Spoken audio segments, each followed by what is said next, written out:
And now I'd like to ask a lovely Jay and Candace if they would formally open the conference with a welcome. Thank you.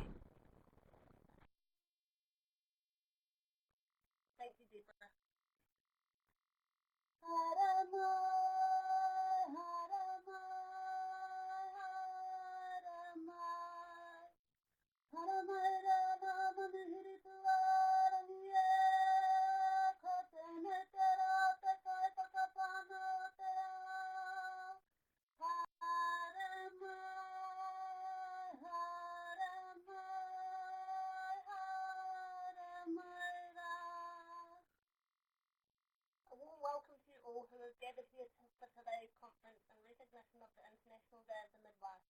To be blessed and guided through today's plans, we extend the warmest of welcomes to you all. Kia ora, my name is Candace, and I'm Jay. We are third-year Bachelor of Midwifery students at Christchurch Polytechnic in New Zealand. Me ino tātou. Te te ora ki te whai ao, ki te ao marama. Te te ki runga, te te ki raro. E ngungu ki te pōhatu, e ngungu ki te rākau. Ti taha ki tēnei taha, ti taha ki tērā taha. Ti hei mauri ora.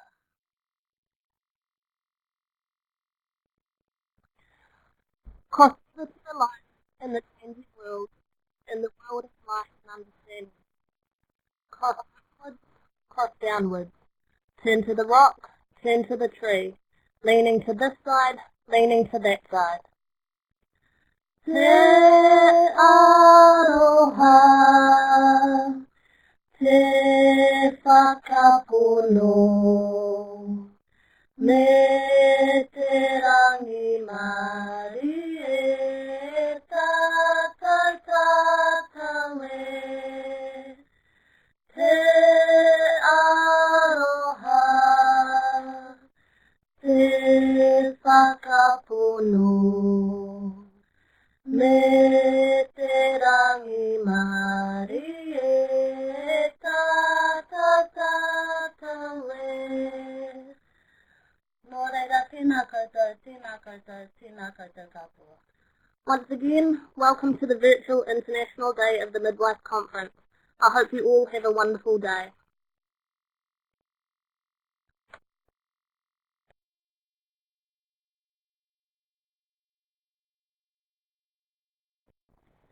Thank you both so much.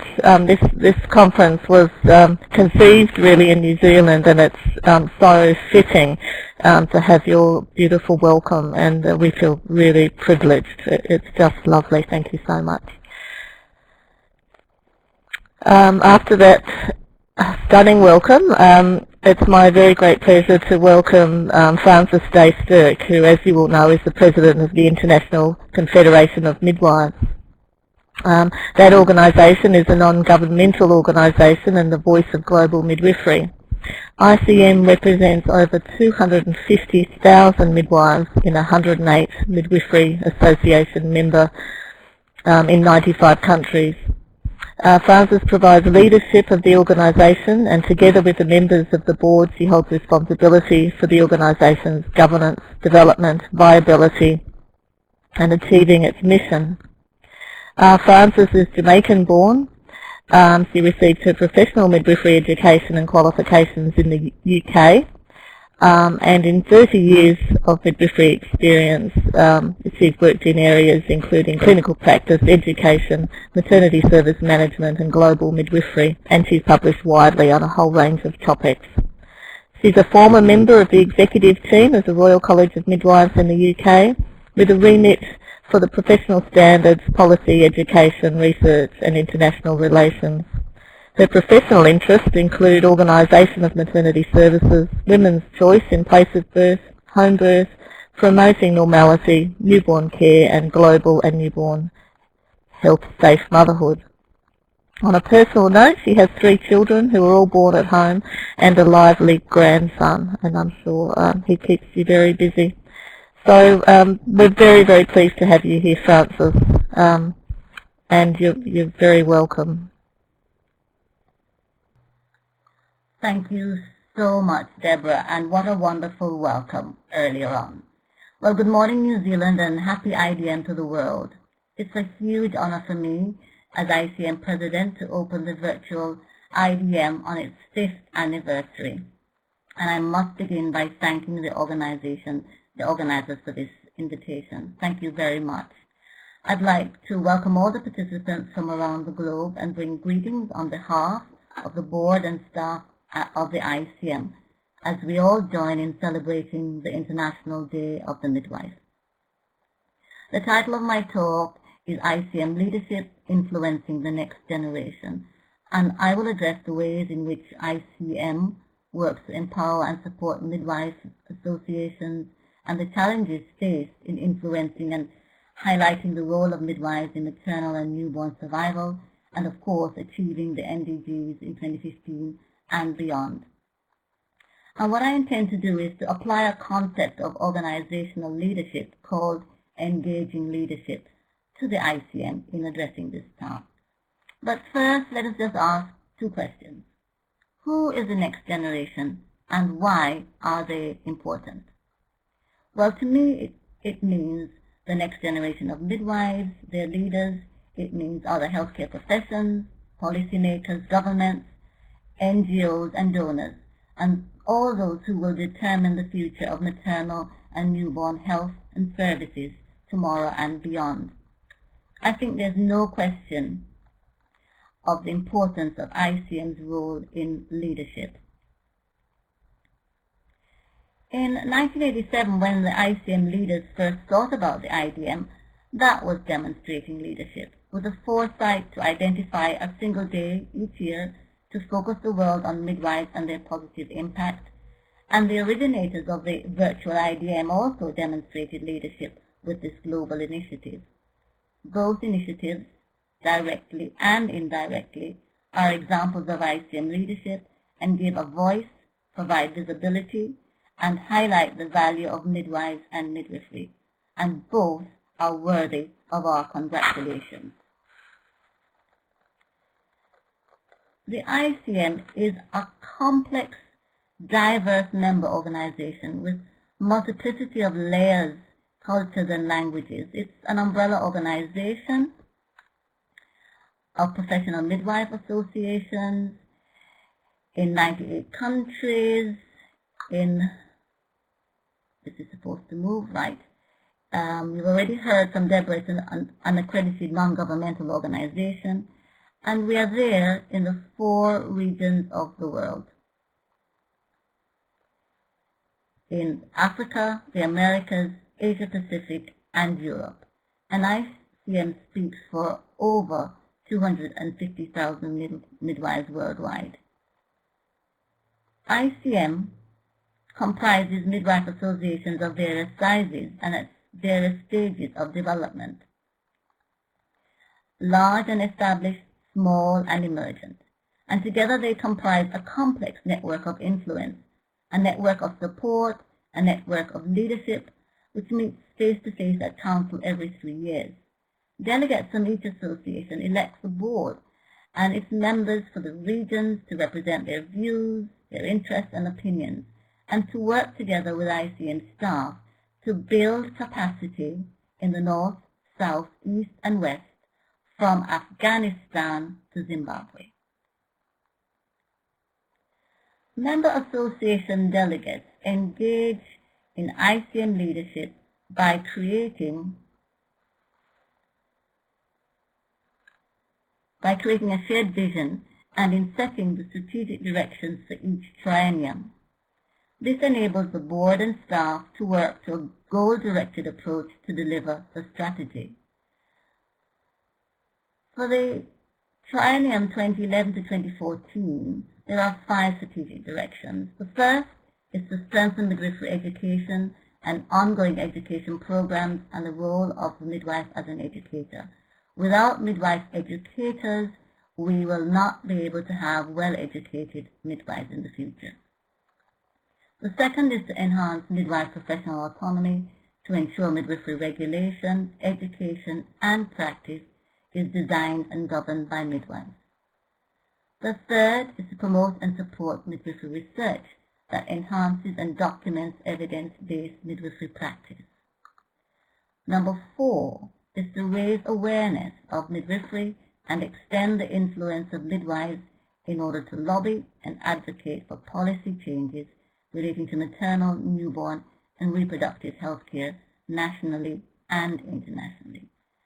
And last but not least, to enter into strategic collaborations with relevant international organizations and networks that share a common vision for the promotion of the health of women and their newborn. Well, I'm sure many of you will be familiar with the leader as servant and partner concept. This is a concept that ICM strives to follow in the belief that leadership is a shared process between the network of the organization. I'd now like to move to an adapted model of the engaging leadership model. The structure is represented by 4 clusters or dimensions. Number 1 is usually engaging individuals, but I've adapted it to engaging member associations. And within this cluster, you need to have various elements. So there has to be a genuine concern for that member association. There has to be a spirit of wanting to be an enabling partner, to be accessible to the association, and to encourage questions from that association. The second cluster is engaging the organization. And ICM works across the entirety of the organization to inspire others. It's focused on team effort, on being decisive, and in supporting a developing culture. The third cluster is moving forward together. Networks. We have an absolutely massive network. And, you know, the theme of, I just want to backtrack a bit. I want to backtrack to engaging member associations. So ICM works in an open and accessible, transparent manner and focuses on serving and enabling member associations to develop and display leadership. We do this through frameworks such as the Member Association Capacity Assessment Tool, by facilitating twinning relationships, and by profiling. In terms of engaging the organization, there's a strong theme of team working, collaboration, and being connected. Of course, removing barriers to communication and supporting ideas across the network at different levels, nationally and regionally, and of course with our external stakeholders and partners. And this resonates with the engaging the organization. The third cluster about moving forward together is all about networks and having a shared vision and being able to resolve complex issues and to facilitate change. And within this dimension is a culture that supports development. This is created along with a commitment to building shared visions with a range of different internal and external stakeholders. And this approach enables ICM to capture a diversity of perspectives, wealth of experiences, strengths, and potential that exists within the organization and with partners and other stakeholders. At the center sits the ICM's vision, its values, and its mission, which sets the parameters for all the work that we do. Now we know, all of us on this call know that midwives save lives, but some of our member associations are fragile. Others are unable to afford membership fees, and this disenfranchises them. Of course, we know that there is an enormous shortage of midwives across the globe. WHO estimates that we're about 350,000 short, and that means a huge number of women do not have access to skilled care. We know that there is inadequate education in some countries, and we're striving to support governments to improve that. We know there's an aging midwife population, and of course there's a challenge of attracting a new generation of midwives to what is an absolutely wonderful profession. And of course, there is the recruitment and retention problem. It's a major issue in most of our member countries.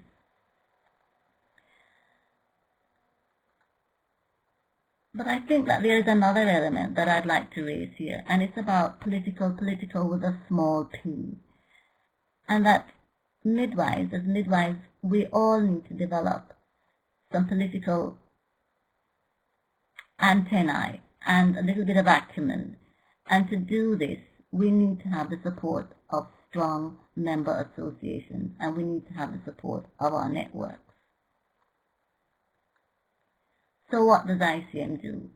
Well, we produce resources, global standards, I'm sure you're familiar with, on education and regulation and frameworks and tools. ICM provides technical advice, support and guidance, position statements and other core documents with steps, and gives a very clear direction to anyone who really needs to know about midwives and midwifery. I think we're making huge efforts to communicate and connect. Virtually, if those of you who've had a look at the new website will see it's becoming far more interactive and very user-friendly, but also physically at meetings nationally and regionally.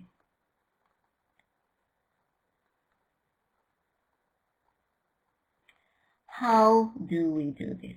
Well, ICM Mission sets out its reasons for being, and it's all about strengthening midwives associations. It's also about promoting the profession of midwifery. The focus on strengthening midwives association is the primary way in which the ICM's vision, a world where every childbearing woman has access to a midwife's care for herself and her newborn, is to be achieved. So whether it's at a regional meeting in the Middle East and North Africa, at a situation analysis meeting or the Asia Pacific Regional Conference in Vietnam, whether it's a meeting of the ICM UNFPA program and the country midwife advisors in Ethiopia, or in Sierra Leone at a dissemination meeting, all of these activities are part of how the ICM's leadership, and that includes all its member associations, work to strengthen midwifery associations.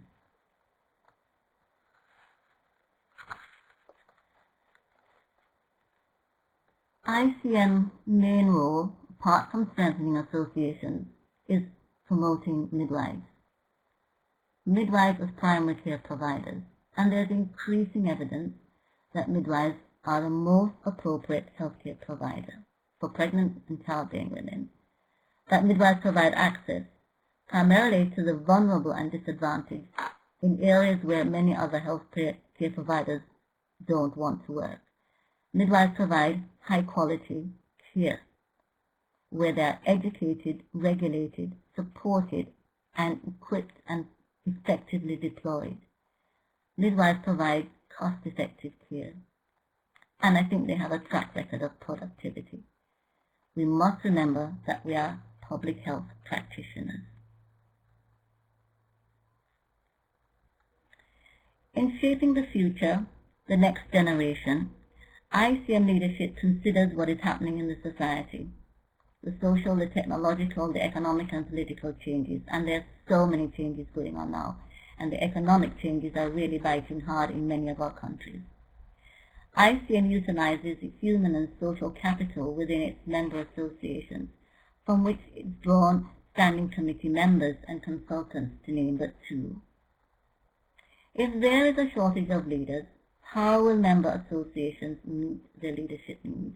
And this is an issue that ICM will need to tackle. We have not had a leadership program for a number of years, and we just joined with the UNFPA in the Latin American and Caribbean region to begin a Young Midwifery Leaders program there. And that was just last week in Quito. Now, Robinson et al. Describes engagement as a positive attitude held by an employee towards an organization and its values. Well, I envisage an engaged member association that is aware of the business context, the maternal and newborn survival agenda, and works with colleagues to improve performance for the benefit of the association and for women. Commitment has been described as the engine that generates implementation and energy from others. And ICM aims to build and sustain commitment through communicating with others, to share information and elicit their views, to involve others in key activities and decisions, to support member associations through resource development and by monitoring external factors that impact efforts, to influence others, stakeholders and partners, to integrate their priorities with our broader vision. We work to promote teamwork, to leverage the strengths of the organization for the next generation. I often think that the ICM is similar to the Commonwealth, with its global span, diversity, shapes, and sizes of nations. So a couple of weeks ago, when I read this statement by Sir Ronald Sanders, it struck a chord with me. And he said, every member state of the Commonwealth, particularly its small and weak ones, need the organization to be strong and credible. A discredited Commonwealth which cannot stand up for its own declared values would have no moral authority or convincing status to advocate effectively for the welfare of its member countries in an international community. And I would echo that every member association of the ICM needs to be within an organization that is strong and credible, to lead it into the next generation. And why? I think we all know why. It didn't work. Because we need to have a well-educated, competent midwifery workforce. And this starts with the status of midwives being recognized by government. Midwives need regulation to meet the global standards. To be a member of a midwifery association which is strong and effective. That they have the opportunities to be educated to meet the global standards, that demonstrate essential competencies, to deliver them as a fully qualified midwife.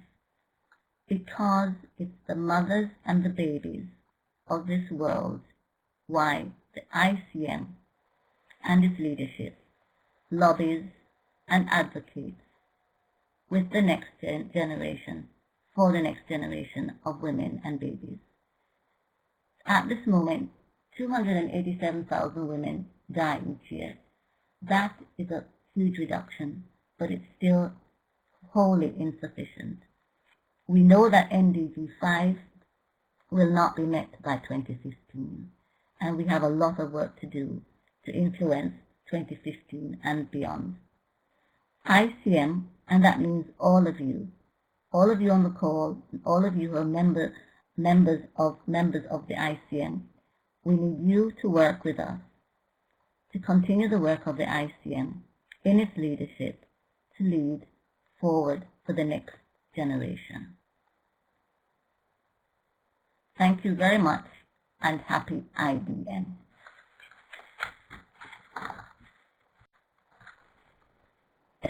Thank you, Frances. That was excellent. I know ICM is a hugely complex organisation, and it must be, there's a lot to organise with it. And I just wanted to say that in the last while, I really feel that midwifery is on the global agenda like it never has been before, and I think that's due in a large part to the work of ICM. So congratulations.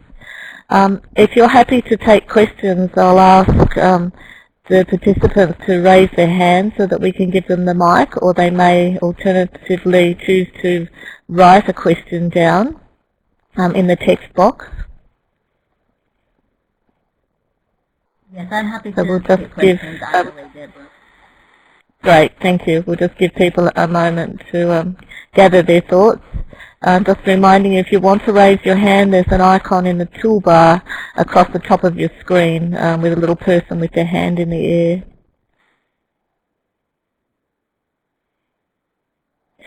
One of the things, Frances, that I've really noticed with the impact of ICM is the twinning program that you mentioned. Do you want to just tell us a little bit more about that for people who might not be aware of it?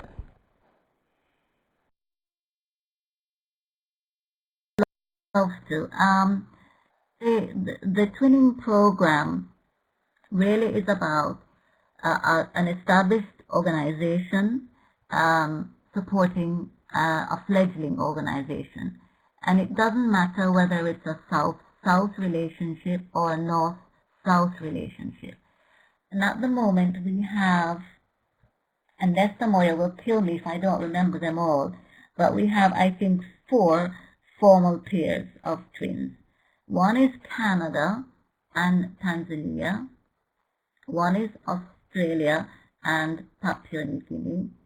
Is Vietnam and Japan, and I believe Mali and Switzerland. And there's a relationship that's agreed at the start of the twinning program, and it's a reciprocal arrangement. So both twins learn from each other.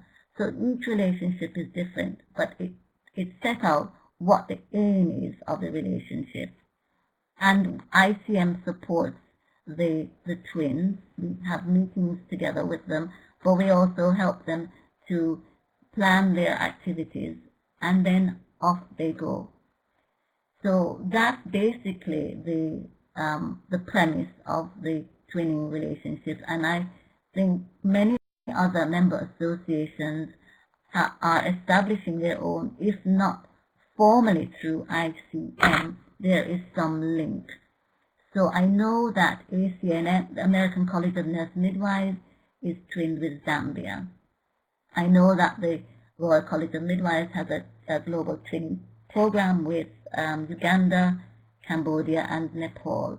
And what ICM hopes is that in the future we will see a lot more of these types of relationships, because they are a fantastic way to capacity build, but also to learn from your twin and to have a huge sense of achievement. It feels like a very midwifery way to do things, doesn't it, the partnership relationship?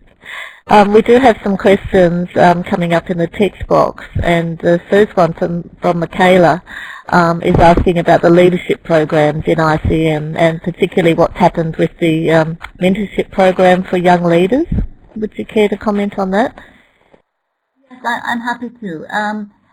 As many of you will know, that ran from about 2004 to 2007, and the 10 candidates on that program graduated at the Glasgow conference in 2008. And since then there has been no program. But recently, just last week, I was in Quito for the 4th Americas Regional Conference, and that region is leading on a Young Midwifery Leaders Program, and they've identified 12 leaders, and ICM is supporting them with that. And please have a look at the ICM website, which reports very well on it. It is something that we are looking at. We know that there's a great need for it, and we will be planning something in the future. If anybody's got any ideas, let me know.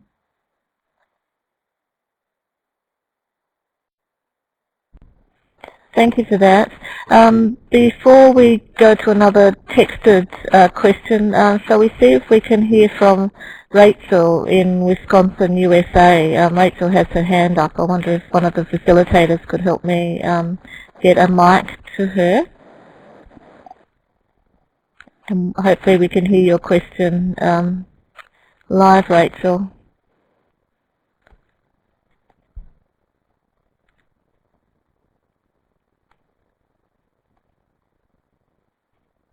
Oops, I think I might have done something to make her disappear, did I?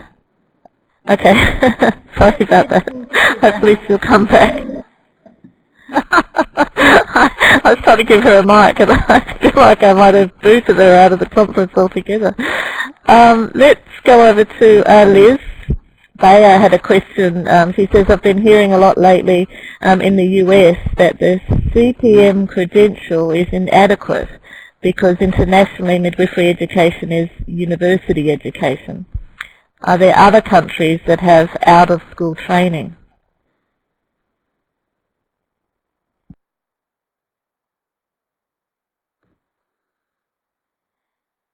I don't know if anybody else on the call wants to answer that, but my understanding is that in the U.S. there are 4 different types of midwives and 4 different pathways. What the ICM says is that it doesn't matter of the pathway that you take to become a midwife. What is important is that you meet the standards and achieve the competencies. And I think that's the answer that I give to that question. So I know that also that the North Americans are looking at that question in particular to see how the different types of education meet or don't meet the standards.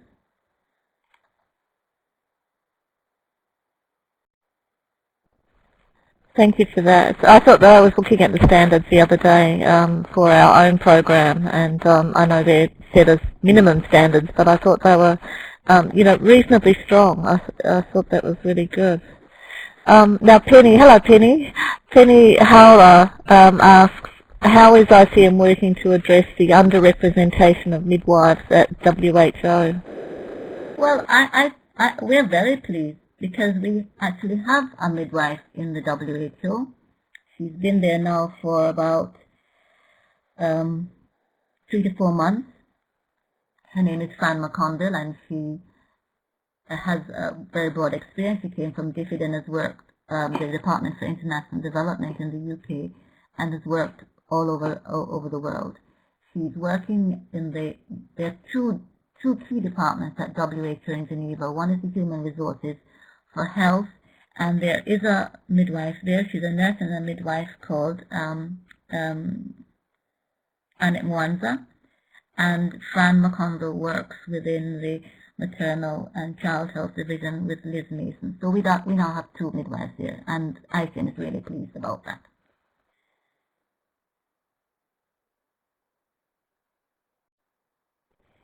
That sounds like a great achievement.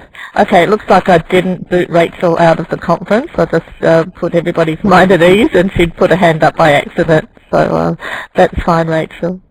And now someone else says, great to hear you focusing on education. Midwifery has to be political with a big P to make a difference in the world. How are you going to pursue these issues in the coming year before the next ICM conference? I mentioned only very briefly the top line strategic directions, but ICM has a strategic business plan and a number of activities under each of those strategic directions. And I think they're actually on, I know they're on the ICM website. And I'm sorry I can't remember off the top of my head what they all are. But you will note that ICM has developed outlines for curriculum development for getting a program up and running with a number of packets to support institutions and others who wish to do that. In the near future, we will be looking at a kind of how-to toolkit, again, with the aim of helping associations and others to actually use standards and competencies, because we've discovered that not everyone understands how to use them, and not everyone is effectively implementing that. So that's a piece of work that will be going on quite soon, involving international experts and the ICM's Education Standing Committee. So that's just one example.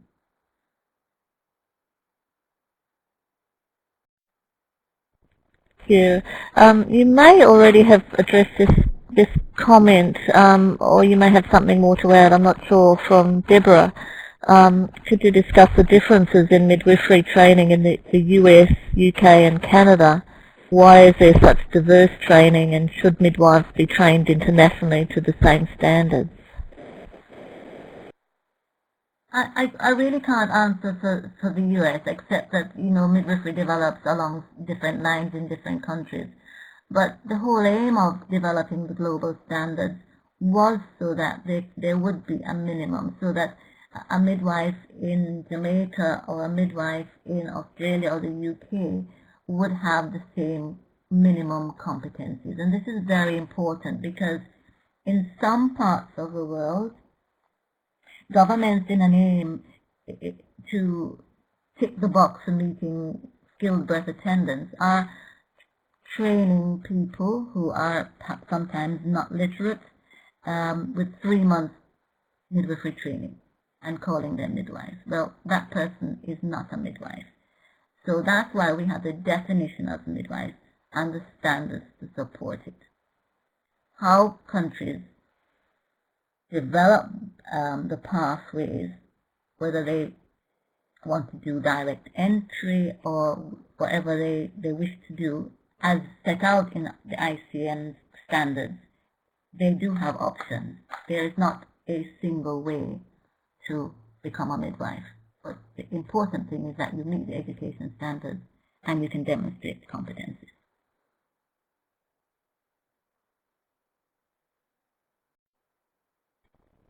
Thank you. We have such diverse needs, don't we, across the globe, and it was something that always impresses me about the ICMs. I'm not sure if it was the objectives or mission, but one of them was promoting midwifery autonomy, and all of them seem to me equally applicable in whatever sort of setting that you're in.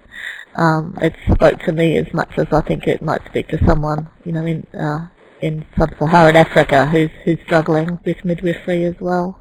Yeah. Do we have any other questions from the floor for Frances? I'm not sure what time it is there, Frances. Is it getting past your bedtime? It's midnight. Okay. That would be past my bedtime. Penny appreciates your response, still feels it's inadequate considering the scale of the problems in relation to the two midwives at the WHO. Still feels like it's versus midwives versus ratio to medical doctors. I agree with that, but I also think that 2 is better than 0. Exactly. Someone's asking, do midwives in other countries have to have doctors supervising them in order to practice? And perhaps the participants can respond to that in the text box. I presume it might vary.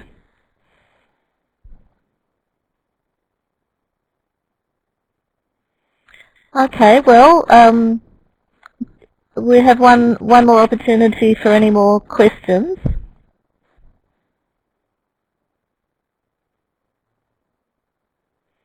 I can see a lot of people typing. We'll just give them a couple of seconds.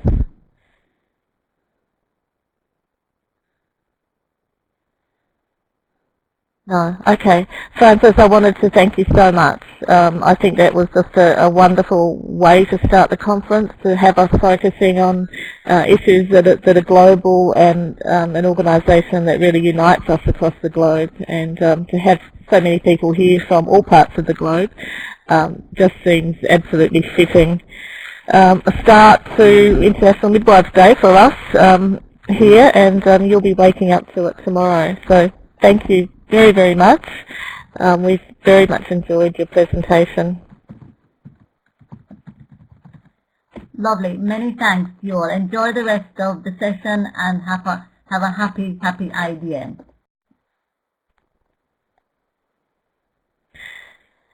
Thank you, Frances. And good night to everybody. Thank you. Thank you. Night. Good night. Right, for everybody else, we'll just take a few moments to get prepared for our next presentation, and feel free to chat in the chat box while we get sorted. Thank you very much for your attendance, everybody.